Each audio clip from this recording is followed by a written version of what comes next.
Hi, everyone. I want to be respectful of everyone's time, so I'm going to get started.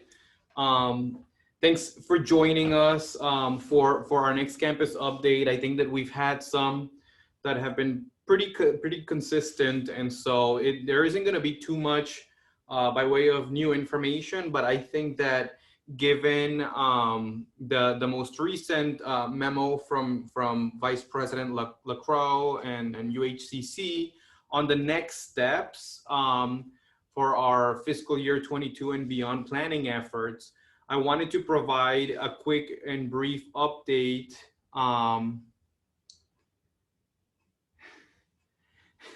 um, that, to give us an idea of how we're probably going to be collecting information so that we could contribute a little bit more for um, the planning efforts. And so we sent out the message not too long ago with the invitation for this meeting. And it really, the memo that didn't change too much from where it was before, but it did move in the direction of, okay, now we have some of these ideas that have been percolating. We need to digest them a little bit further and, maybe move in that direction for possible alignments. And there are a lot of different objectives that we're trying to get at here. Some of them are, of course, to try to address some of the budgetary constraints, but others are simple alignments that really can possibly contribute to the student experience and address some needs that we are facing statewide that otherwise we haven't been able to address. And so something that I think I've been learning a lot more through these conversations and through sharing with other chancellors is that the neighboring islands do have their limitations, and so this may be an opportunity for us to expand and be able to offer more in areas that otherwise haven't been served by some of the programs. That being said, I'm not sure if everyone got an opportunity to review that document, but I do want to break down a couple of things so that you see where we may be going. Excuse me, the big take-home message from the most recent memo is that we are trying to continue to move in that direction and trying to help inform some decisions and strategies.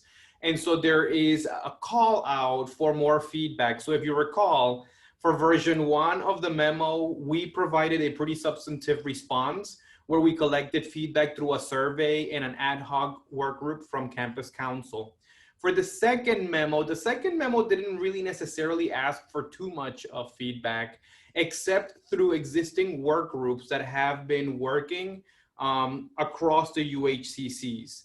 Now, I've heard this feedback from you, and I think that during the last meeting that we had with Vice President Lacroix and Associate Vice President Una Basami, it's clear that in some instances, the feedback or the folks that were, identified to be part of these work groups were not necessarily, in all of the units and areas that may have been impacted. So for that reason, and through some collective effort here, we are trying to put together a mechanism where we do reach out, especially in those areas where units or programs may be impacted, for more direct collection of that feedback, and then we're going to move it up to UHCC by way of a memo, as well as direct support from me. That doesn't mean that other UHCC wide or UH wide meetings aren't happening. That just means that we're also going to be feeding from our own area. So that's what I want to focus on today to some extent. And so just as a brief recap, and if you haven't gone through this, UHCC did put together a website dedicated to our planning efforts, and it includes all of the feedback and periodic reports and feedback that's coming through. They've updated that by way of links and documents. So it's all posted on that website so that you don't only get to see what's happening here at Leeward and then the final messages from UHCC, but you get to see what other campuses are thinking and their brainstorming efforts. And so I'm going to pause here for a second. There was a reason why I wanted to bring up that there is feedback coming from the different campuses. And that's because at times, we are our own college. So we are Leeward Community College, but we are also part of this larger group, the UHCCs. And so maybe every chancellor or every unit operates in a slightly different way. And so what may be happening on one campus may or may not be happening here too. And that's just based on our unique circumstances. And so I say that because there have been a couple of instances where other campuses have, made some pretty dramatic moves, and that doesn't mean that we're moving in that same direction. But again, it's just all a matter of how we are organized and how we are operating. And so if you review the overall third edition of this memo, you'll find again that other campuses have many more instances where maybe things need to happen there. And that's just a testament to, the way that we have operated over years here. And so we are very lean and we are very efficient. There are some areas where we may be able to, make some moves and have some, positive impact. But for the most part, we're a different entity. And so I will continue to address and work specifically with areas that I could see major impacts going through. And so whether it's through work groups or more direct meetings with you guys, I think that if there is a major area that needs to change, you've probably heard from me already in a more direct way. That doesn't mean that we're not going to change things. That doesn't mean that we're not going to be pivoting to help address some of the more statewide matters. But what I'm saying is that when it comes to major and bigger shifts, I try to be as upfront as I can so that there aren't major surprises. And so I give that link there for you to see it and for you to maybe explore if you want to see what everyone else has been more or less doing. And so some major aspects from the most recent memo that I want you guys to keep in mind is that we are still moving through the concept of possibly centralizing some operational units. And what I think that this has begun to evolve into is rather than suggested that an entire office is going to move from each campus and be centralized somewhere and serve us, we're finding that it's more likely to be operations within those offices that can be centralized. And so the task at hand at this point is that the work groups are going to be continuing to work on some of this feedback. And again, I don't participate in all of the work groups, and I don't know how active some work groups are. I am lightly participating in the admissions work group. And I can tell you that, it's very difficult to suggest that an entire office or an entire function can disappear from the campus. So that's not really where we're gravitating. But I guess the next step in looking for that March 12th deadline is looking for more robust feedback of areas that we can begin working on for those functions to be centralized. And the idea behind centralizing some of these functions, and I'm going to speak on the admissions aspect of the house because that's where I've been investigating a little bit more and reviewing some of what folks are saying, is that the campuses have somewhat different practices in play where we could, work collectively to, have a more similar experience for our students, and having conversations with some of our student government students and just other folks. If you've gone through different community colleges to take classes, the experience does look a little bit different. And so I think we are all different, but that back-end experience can be aligned a little bit more. And so that's what we're looking for, by that March 12th deadline, more feedback on what resources are going to be necessary, what, thresholds need to be met, what are some milestones that we could possibly meet and timelines that, that are realistic for us to assess what needs to happen and who can do it and how it can happen in a more central capacity. And so that's from the centralization of key operational units. There's a table in that memo that I don't have here for you, but just keep in mind that different areas included institutional research and non-credit and financial aid and so on and so forth. Of those areas that can potentially be centralized. And so as decisions begin to be made, we will communicate them ahead and there'll be other opportunities for us to, poke at these, but we're just continuing to make that progress. I, for one, feel a slight, right? No one could feel comfortable during these times, but I feel a slight sigh of relief in that our timeline seems to have extended a little bit more so that we could be a little bit more strategic rather than reactive. And so that's when it comes to the centralization of some key areas. The next one is really, it's there are two tables I want to say that are somewhat related, so we can't really separate them at the hip. But it's a matter of working a little bit more in sync across the different community colleges. And so, whether that means that we share and collaborate more at the programmatic level or at the course level. Some areas of opportunity have included, for instance, there may have been some low enrolled sections of courses on other campuses. And because we had capacity to take on students, they may have shut down their section and moved their students over to our sections. And that's just being more intentional and more strategic and efficient. That doesn't necessarily mean that that's how we'll operate all along. We do have a physical presence and we want to have face-to-face classes for our students. But the alignment of curriculum and sharing of course offerings across campuses is something that has happened, but it has happened for other reasons. Like maybe we haven't had a faculty member to teach course, or we ran out of space in terms of seats and we've sent students across the different CCs to take classes. There is an idea to move more in that direction, especially when it comes to programs that are just much smaller to support on each campus and disciplines that are much smaller to support on each campus. Now, again, Leeward hasn't been in a major issue with this because we're relatively large. Right now, we are, again, the largest community college in the system. And so that's huge. And so as a result of that, we haven't really felt what other CCs have been feeling, where their sections are just much smaller, and they still need to try to find a way of meeting the needs of the students. And so the next steps are to have work groups within these areas, have conversations, but that doesn't mean that we can't have them locally. And I know that many of you have been meeting locally. And so what we want to do is be able to leverage that feedback so that if and when we do send a memo back to UHCC, it has some of that collected feedback that you may not be in a capacity to feed to the system-wide groups. And so through this process, what I'd like to do, especially on the academic side, is if division chairs and deans are well informed on the feedback that's coming through for the sake of this memo, then when division chairs, faculty, or deans, or VCAA, or myself are in these system-wide conversations, we can reflect on that feedback that we've been collecting here at Leeward.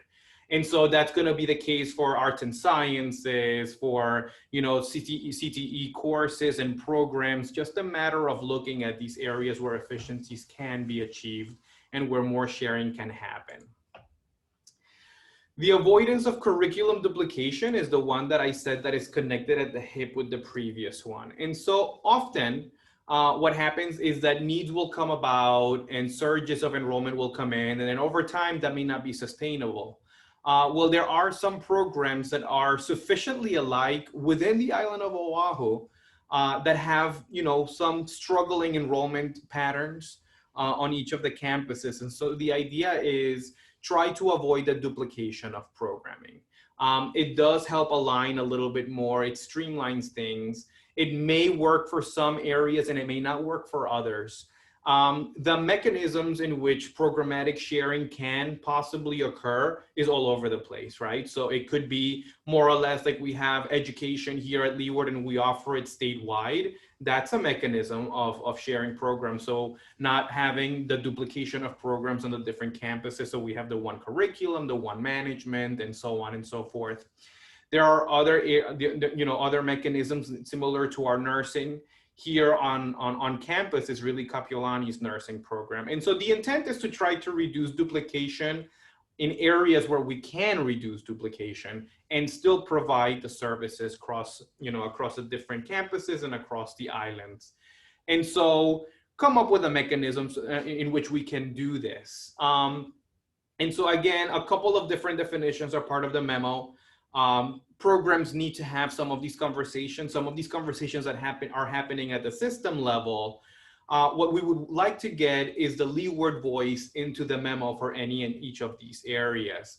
Now, I know that there's a lot of pushback, and I want to take a moment here to pause and basically say, we can push back, especially if it really will impose major burden or it's something that's going to be of a major detriment. But at the same time, we have to work collectively with some of these movements and ideas, so that we participate in its development, as opposed to being imposed on a decision that just doesn't work for us. And so I want us to keep an open mind as we have these conversations. Just because, again, too much pushback is just going to result in some other areas getting shoved around, and maybe some decisions made for us, which I always like to avoid. The last part, which is relatively new to the memo, is that there are other areas or programs or disciplines that haven't been convened and haven't been part of the discussion. That doesn't mean that these conversations aren't going to happen. And so we got to do our due diligence. I'll share with you that a lot of the identifying areas to focus on has come from there being duplication and there being potential efficiency concerns. And so whether enrollment is low, productivity is low, whether the programs are duplicated, whether disciplines are duplicated and having enrollment challenges. So for disciplines that are on every campus and have no enrollment challenges, didn't come up because honestly, why bother poking at those if they've been working well and if they've been doing well?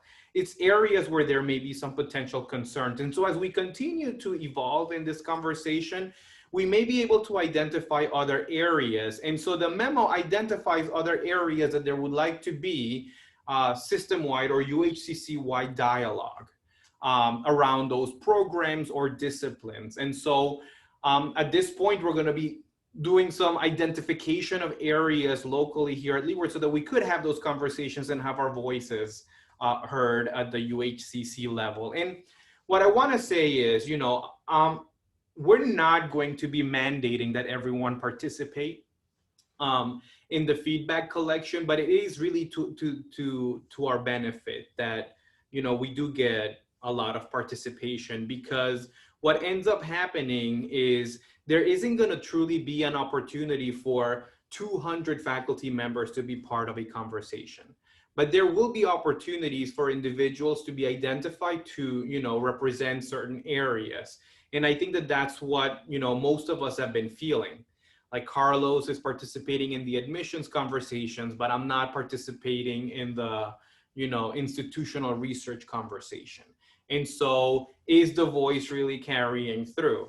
And so what we would like to do is inform ourselves well enough to where I can defend on our behalf.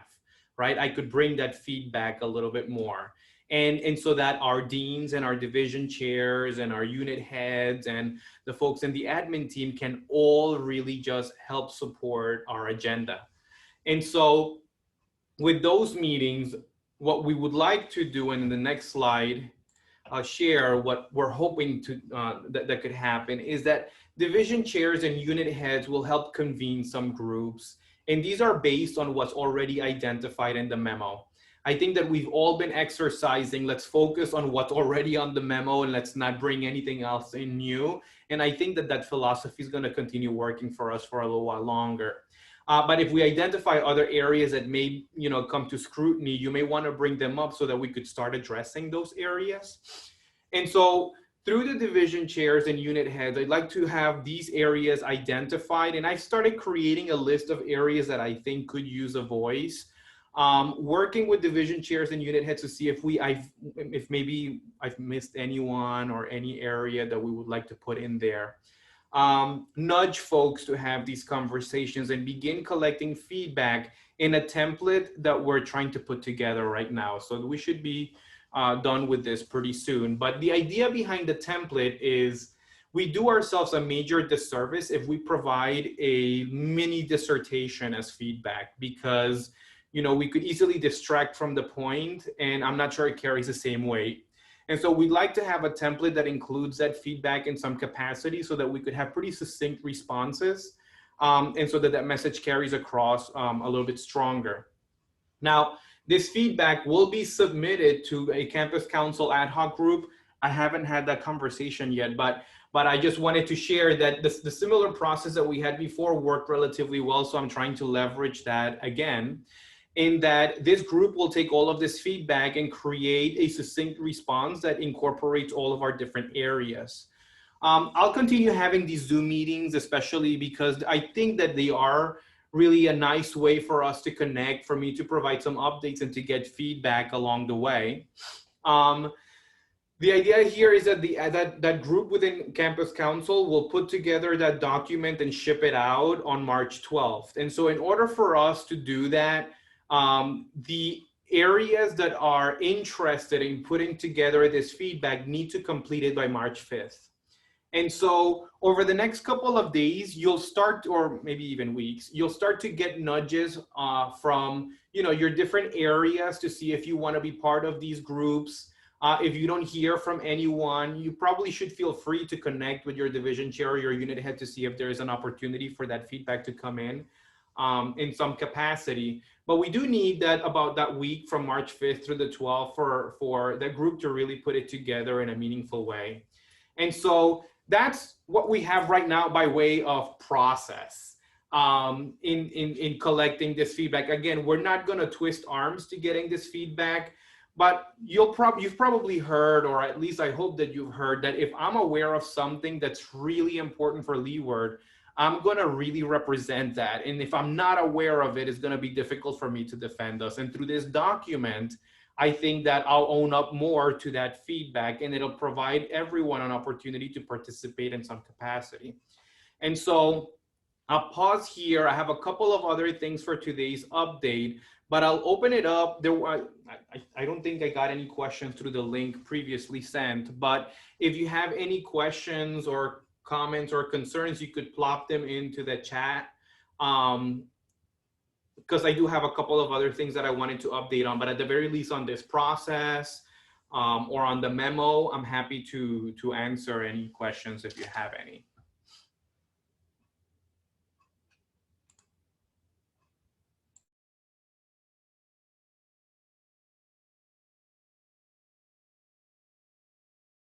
Okay. And so I think we've shared a lot of this already, so I don't think that anything is really new for the most part. I do want to move from this process. Again, you'll be hearing more directly from folks that are closer to each of these areas that are being impacted to get that feedback to us, and we'll have those templates available so that we can collect it. My next thing is really CARES funding. I wanted to take a couple of minutes to talk a little bit about this and to provide you guys an update. As you're very aware, we've had some stimulus package come from the feds to help alleviate some of our additional expenses as a result of COVID-19.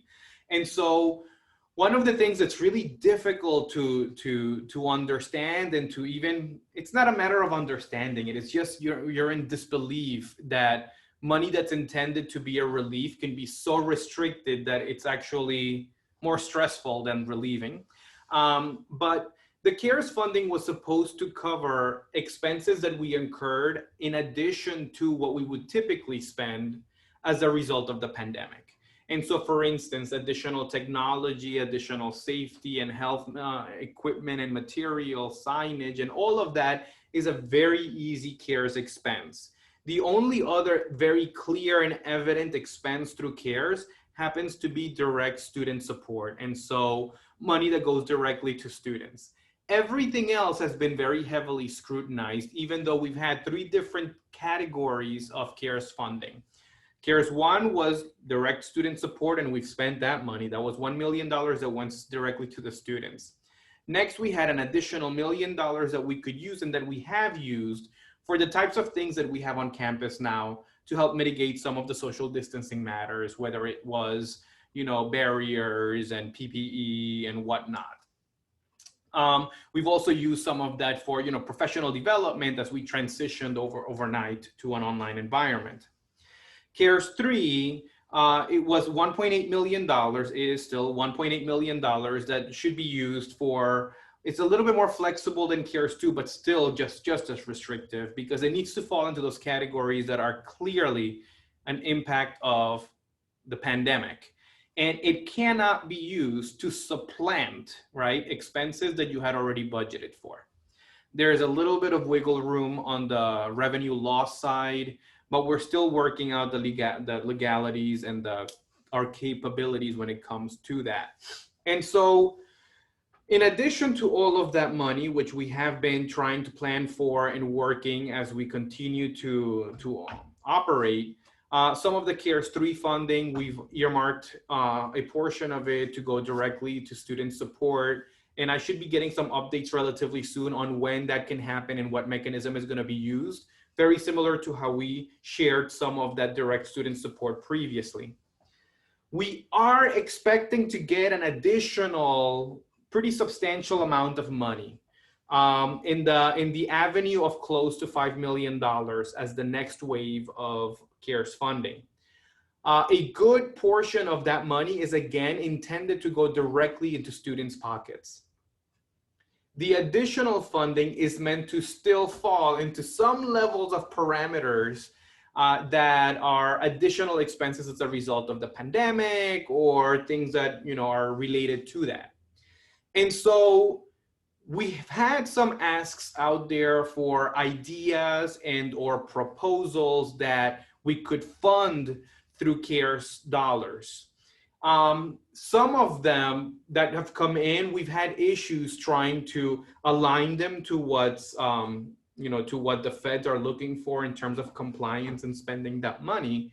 But others, we were actually running with really, really, really short timelines, because up until recently, we were planning that CARES funding needed to be spent by the end of this semester, right? And so one of the conditions of spending this CARES money is that it needs to be spent for things that are needed now, not things that we're projecting for needs in a couple of years to come. So we couldn't, just spend that money on anything in stockpile simply. And so because this next round of stimulus dollars is coming in, whether it is automatic or we have to request it, our intentions are to request a no-cost extension to that CARES 3 funding. And the reason in CARES 2, for the little balance that we have in there, the reason that we're going to go after that no-cost extension is because it gives us up to a year more for us to be more intentional and strategic in spending these dollars in ways in which we're not going to get in trouble if audited. And so the reason that I'm bringing this up is because I want you guys to be creative and through your own channels. And again, this is going to happen through your unit heads, your chairs, or even your organized groups, whether it's, say, Faculty Senate or NAEVA or Campus Council. Through each of these areas, what you can do is have collaborative conversations and see if something does come together as a proposal that may theoretically be funded. Now, I'll tell you this much. There have been some things that have been proposed that were really good ideas that I think were not funded before that may be funded in your future because of that no-cost extension. But just to give you an idea, there have been some classes that because of the transition to the online environment have benefited from additional equipment or resources so that the instruction could be delivered with a little bit more ease. In fact, right now with all of these Zooms and all of these meetings, I have, a pretty cool camera here that is more a microphone than a camera so that the audio is a little bit better. And so since I'm not on the receiving end, I can't attest to that, but that's what I was told. And so we could certainly work with technologies and things that make both the instruction side and the outcomes of instruction a little bit better. There have been some proposals, for instance, and I think you might have gotten some of the messaging like ukuleles and the keyboards for piano, because again, if students have to be in a more remote capacity, one of the disadvantages to being online is not having that type of resource to be successful in the course or program. And so are there other opportunities? Are there tools? Is there equipment that may be leveraged during these times so that our students can be a little bit more successful in their courses? And so those are the types of things that are coming through that we may be able to fund through this, through CARES 3. And so you probably hear me say maybe or may be able to, and I say that because there is a lot of red tape around how we spend this money. And the worst thing that we could do is fall into a situation where we get audited for something that we shouldn't have done. But for the most part, the big picture, the big idea is, if there was an issue created by CARES, mitigating it is some not CARES, I'm sorry, by the virus, then CARES can help mitigate that, right? And so if, for lab sciences, if there are kits that we need to come, put together, then great. If there are care packages that we put together because the pandemic has caused some issues for us, then we do that as well. Barriers, technology, all of these are things that can possibly be used. We just need to be very careful. And this is something, and I don't know, maybe you are getting pushback and now you could blame me for it. But one of the challenges is when we are investing a great deal in technology, we need to be careful not to simply add more technology, because all that means is that 3 to 5 years down the road, we need to find money to replace all the technology that we newly invested in. What we need to be able to do is maybe increase volumes in some areas for technology, but in others, we have to be a little bit careful so as to not fall into a situation where we can't sustain the technology moving forward. And so I'll pause here to hear if you have any questions or concerns on this CARES funding.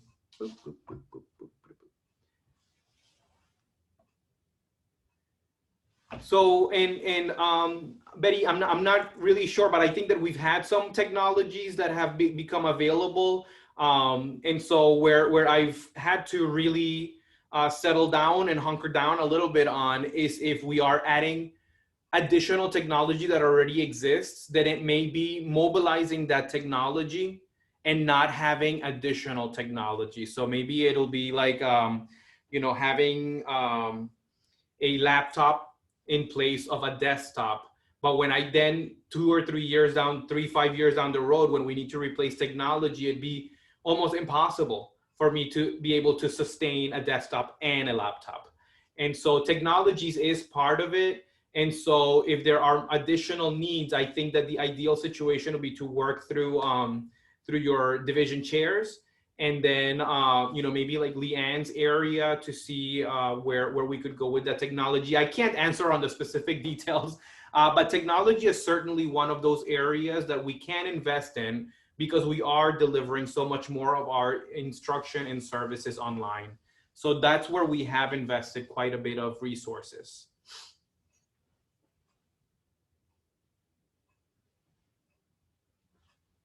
Any other questions? Anyone? Questions, comments?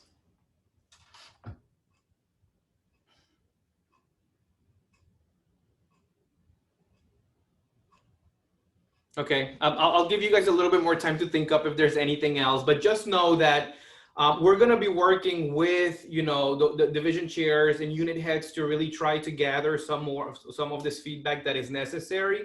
And it's going to be both, right? It's going to be on the programmatic and academic side, on the services side, but also on the CARES funding side. I think that we have an opportunity to be creative, and we need to take it by the horns.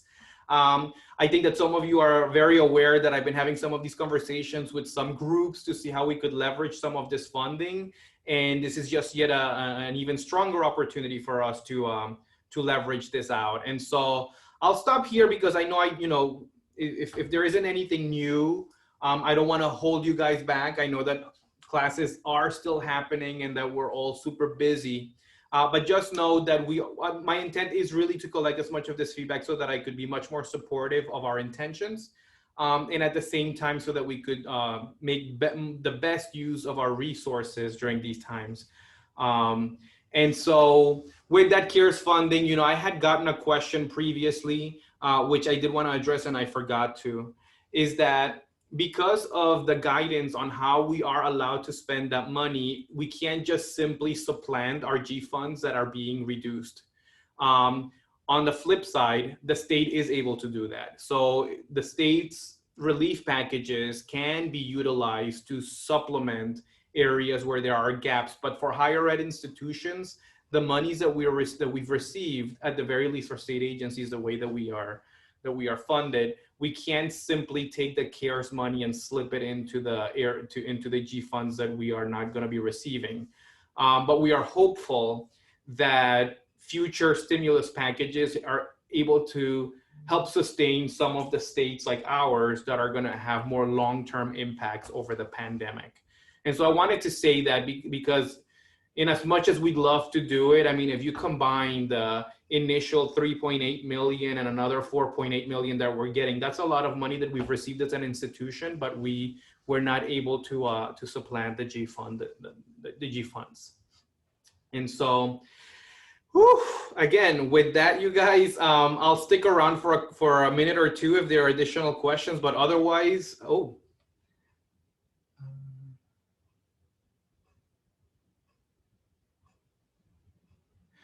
So for students that will have so again, CARES funding had so many definitions the first go around, it was a huge mess. Right now, we do have a team working on how we're going to be able to dispense money to our eligible students. And so once that mechanism is defined on how that dispensing of dollars will come about and the eligibility, we'll begin blasting it through all channels. Because, and you know, I should have probably educated myself a little bit more before today's meeting, but I'm not 100% sure. I do think that students are going to need to raise their hand to self-identify as wanting or needing those dollars. And then they'll get dispersed. And so at that time, we will try to leverage everyone's help in trying to get the message across so that they raise their hands. But again, once that mechanism is set, we will disseminate that information so that everyone could start sharing with all students that may benefit from it. So, Momi, right now I don't have specifics, but I know that that's coming in very, very soon because we have identified funding for that specific purpose. And so with that, you guys, I think that everyone knows how to access me, but I'm asking that we go through each channels. Oh. Thanks, Cami, for that. Yeah, so we'll be sharing more information on how the students will be able to access those dollars. I think that you all know how to access me. You know, if you're participating in almost any of our governing body meetings or even additional meetings that we've been hosting, you've probably heard directly from me. I'll continue nudging, and we'll find other ways of getting more information out to you and to my area as well. So that we have a pretty robust response to Vice President Lacroix. And so with that, you guys, again, I don't want to keep anyone here. I will end the meeting, but thank you so much for always participating. You know, it's nice to see faces every now and then, and I think that we've definitely seen a lot of faces recently. So I want to thank everyone for everything that you guys have been doing, and we do have an amazing team here. And you know, for what it's worth, we are you know, persevering these really interesting times. So thanks everyone.